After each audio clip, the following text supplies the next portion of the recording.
আজকে দেখো বাঁশপাতা মাছের পাতলা ঝোল করব।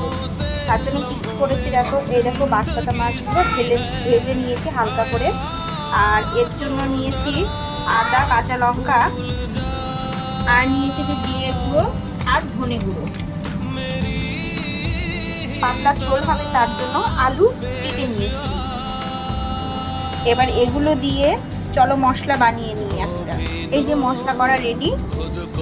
এরপরে দেখো তেলটাও গরম হয়ে গেছে, অল্প করে 5 ফোড়ন দিয়ে দিলাম। এবার যে আলুগুলো কুটে রেখেছিলাম আলুগুলো একটু ভেজে নিই।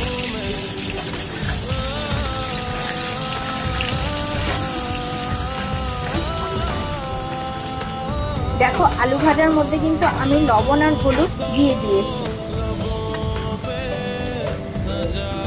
এবার আমি যে মশলাটা করে রেখেছিলাম সেই মশলাটা দিয়ে দিলাম। মশলাটা ভালো করে কষানো হয়ে গেছে। এবার আমি এদিকে জল দিয়ে দেব।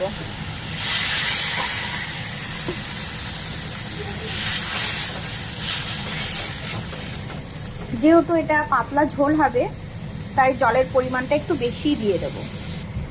ঝোলটা না ফুটে উঠেছে, এবার মাছগুলো আমি ছেড়ে দেব।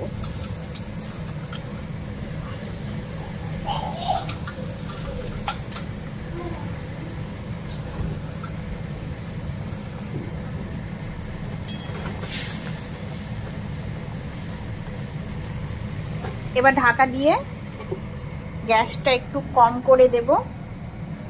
খানিকক্ষণ হতে দেব, আলুটা সেদ্ধ হয়ে যাবে। আর এদিকে তোমাদের বলা হয়নি, এই যে জিরে ভেজে রেখেছি এটা গুঁড়ো করব, করে লাস্টে নামানোর আগে দিয়ে দেব। তরকারিটা প্রায় হয়ে এসছে, আলুগুলোও ভালো সেদ্ধ হয়ে গেছে। এই যে এবার আমি এই যে জিরে বেটে রেখেছিলাম ভেজে, ওটা দিয়ে দেব।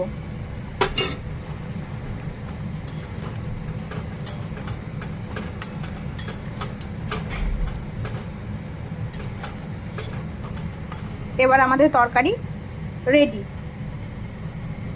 কেমন লাগলো রেসিপিটা কমেন্ট করে অবশ্যই জানিও। আর এরকম ঘরোয়া রান্না দেখতে চাইলে কমেন্ট করো।